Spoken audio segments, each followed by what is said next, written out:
Ciao a tutti e benvenuti o bentornati sul mio canale Mitologia per sognare. Io sono Salva e oggi vi racconterò il mito di Cassiopea, la regina che venne punita e trasformata in costellazione. Capiremo la storia e le ragioni dietro questo mito. Siete pronti? Iniziamo subito!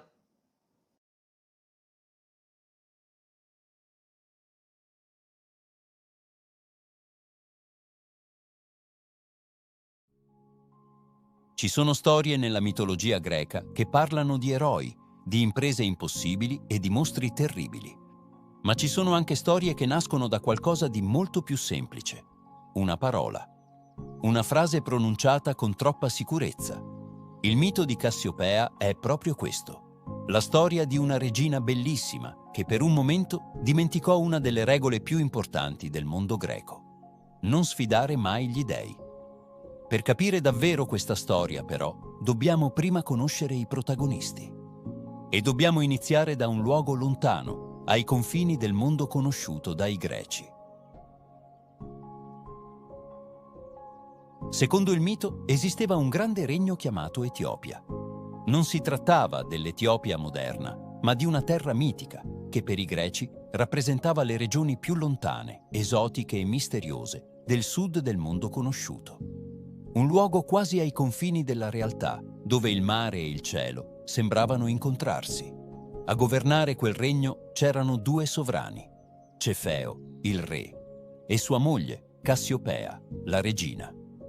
Cefeo era un sovrano giusto, legato alla tradizione e profondamente rispettoso degli dei.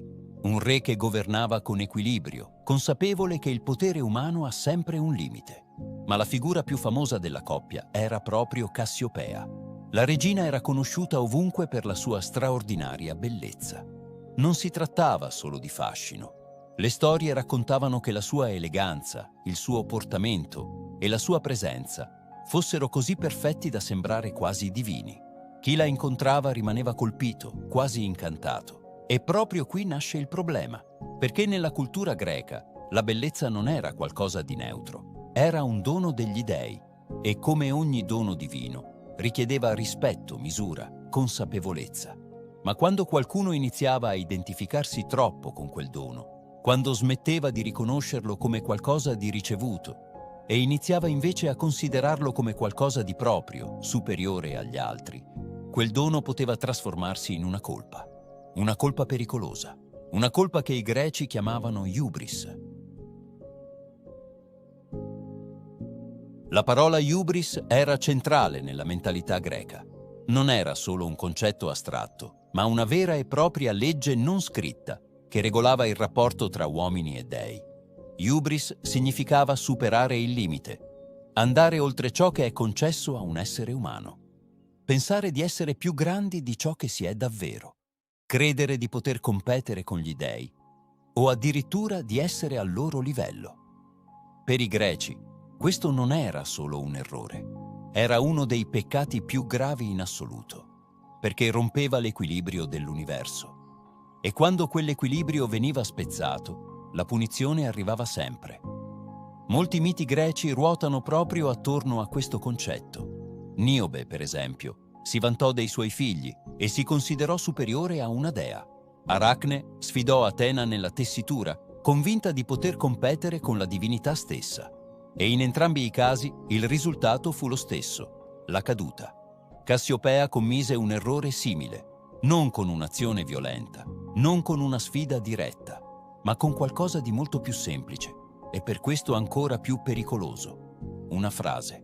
Un giorno dichiarò qualcosa che nessun mortale avrebbe dovuto dire, qualcosa che rompeva il confine tra umano e divino. Disse di essere più bella delle Nereidi e in quel momento, senza rendersene conto, aveva appena sfidato gli dei. Le Nereidi non erano semplici donne, erano ninfe marine. Creature divine, legate al mare, al suo movimento, ai suoi misteri. Erano figlie di Nereo, un antico dio del mare conosciuto per la sua saggezza e per la sua natura calma e profonda, molto diversa dalla forza distruttiva di Poseidone. Nereo rappresentava il mare nella sua forma più antica, stabile, quasi eterna. Le Nereidi erano 50 sorelle, 50 presenze luminose, ognuna diversa, ma tutte unite da una stessa grazia. Vivevano tra le onde, tra i coralli, nelle profondità dell'oceano. Erano legate al mare in ogni suo aspetto, alla sua bellezza, alla sua calma, ma anche al suo lato più misterioso. Tra loro c'erano figure famose, come Anfitrite, destinata a diventare la moglie di Poseidone e quindi regina del mare. Per i greci, le Nereidi non erano semplicemente belle, erano un simbolo di armonia, di perfezione naturale, di un tipo di bellezza che non appartiene agli uomini, ma al mondo divino. E proprio per questo, quando Cassiopea si vantò di essere più bella di loro, non stava facendo un semplice confronto. Non era una gara. Era un'affermazione molto più grave. Stava mettendo se stessa al di sopra di creature divine. Stava superando un limite che non avrebbe dovuto toccare. Stava, di fatto, insultando il mondo degli dei. E le ninfe non dimenticarono quell'offesa. Non reagirono con rabbia immediata. Non cercarono vendetta da sole. Fecero qualcosa di molto più pericoloso. Portarono la notizia a Poseidone. Poseidone era uno dei 3 grandi dei olimpici, fratello di Zeus e di Ade. Dopo la guerra contro i Titani, quando il vecchio ordine del mondo fu abbattuto e gli dei olimpici si spartirono il dominio dell'universo, ai 3 fratelli toccarono i 3 grandi regni dell'esistenza. A Zeus spettò il cielo, ad Ade il regno dei morti, a Poseidone il mare. Ma ridurre Poseidone al solo ruolo di dio delle acque sarebbe troppo poco. Poseidone non governava soltanto le onde e gli abissi, era anche il dio delle tempeste, dei terremoti, delle forze improvvise e violente della natura.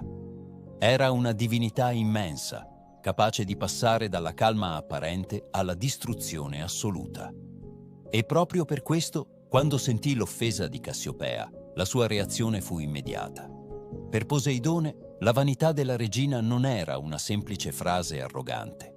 Era un insulto rivolto a creature marine legate al suo stesso regno. Era un gesto che colpiva il mare, il suo onore, il suo ordine. Così, il dio decise di punire non solo Cassiopea, ma tutto il regno di Etiopia. Scatenò il mare contro le sue coste, le acque si sollevarono, le tempeste si abbatterono sulle città. Le onde cominciarono a distruggere porti, villaggi, navi. Il mare, che fino a quel momento era stato una presenza costante ma lontana, divenne improvvisamente un nemico. Eppure, per Poseidone, tutto questo non bastava ancora. La sua vendetta doveva avere un volto, doveva diventare visibile, doveva incarnarsi in qualcosa che il regno potesse vedere arrivare dall'orizzonte e temere.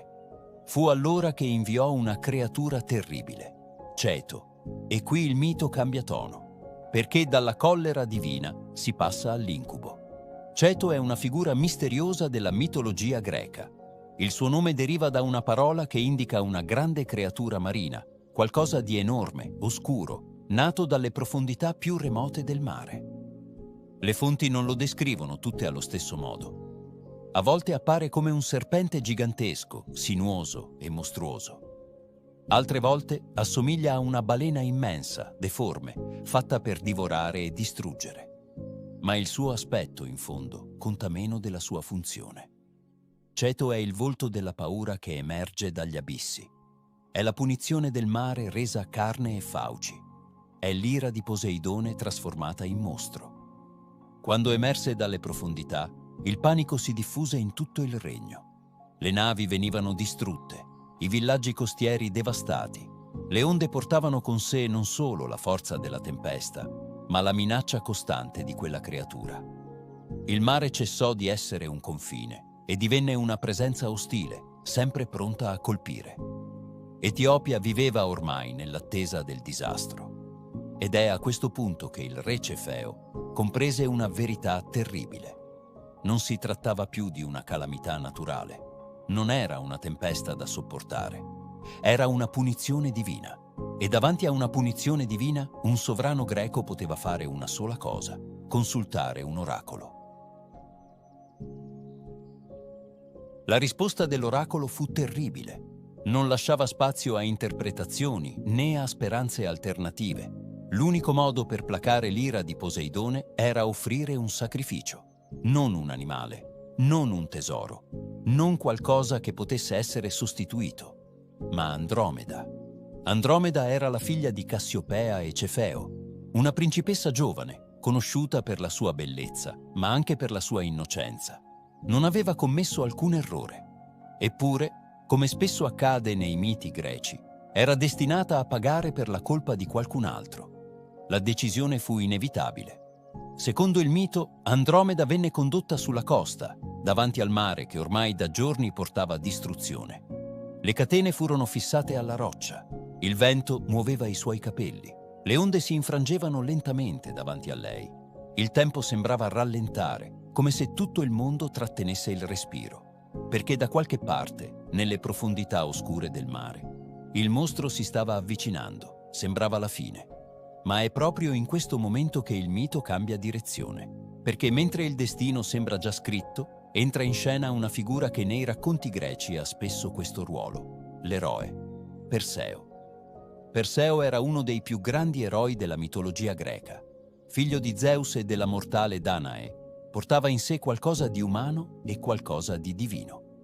Non era lì per caso. Stava tornando da una delle imprese più straordinarie mai raccontate. Aveva ucciso Medusa, la gorgone dal volto capace di trasformare chiunque la guardasse in pietra. Grazie ai doni ricevuti dagli dei, tra cui i sandali alati di Hermes, Perseo stava volando sopra il mare, sospeso tra cielo e acqua, tra il mondo degli uomini e quello divino. Fu allora che vide qualcosa di impossibile da ignorare, una figura sola, una ragazza incatenata a una roccia, esposta al mare. Perseo scese immediatamente. Quando scoprì la sua storia, quando capì il destino che l'attendeva, non esitò, non calcolò il rischio, non cercò alternative, fece una promessa.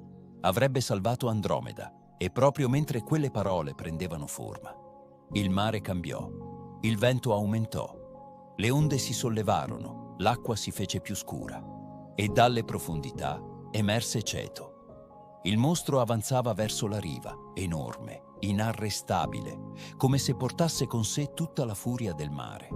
Perseo non fuggì, non si tirò indietro. Secondo alcune versioni del mito, lo affrontò con la spada, in uno scontro diretto contro una creatura molto più grande di lui.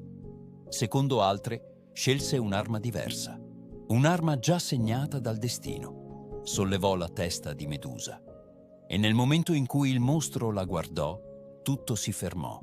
Il movimento si spezzò, la furia si bloccò, e Ceto venne trasformato in pietra.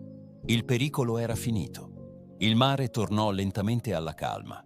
Il silenzio sostituì il caos. Perseo si avvicinò ad Andromeda e spezzò le catene. Non era stata salvata solo una vita, era stato spezzato un destino, e da quel momento la storia non sarebbe più stata la stessa.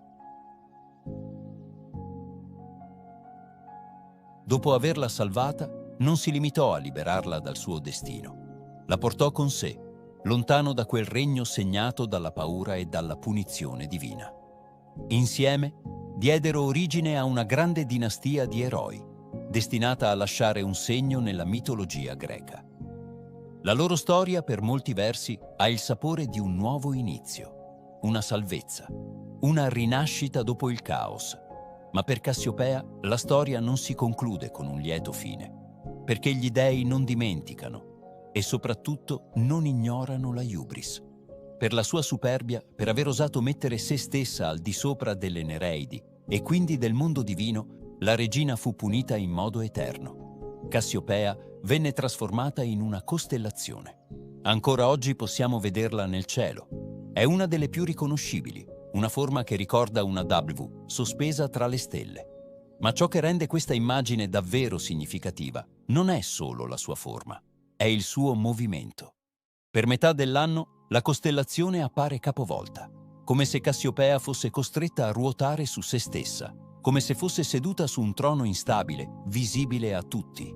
Non è una posizione gloriosa, è una posizione che ricorda continuamente il suo errore, come se fosse condannata a guardare se stessa per l'eternità, senza poter mai sfuggire alla conseguenza delle proprie parole.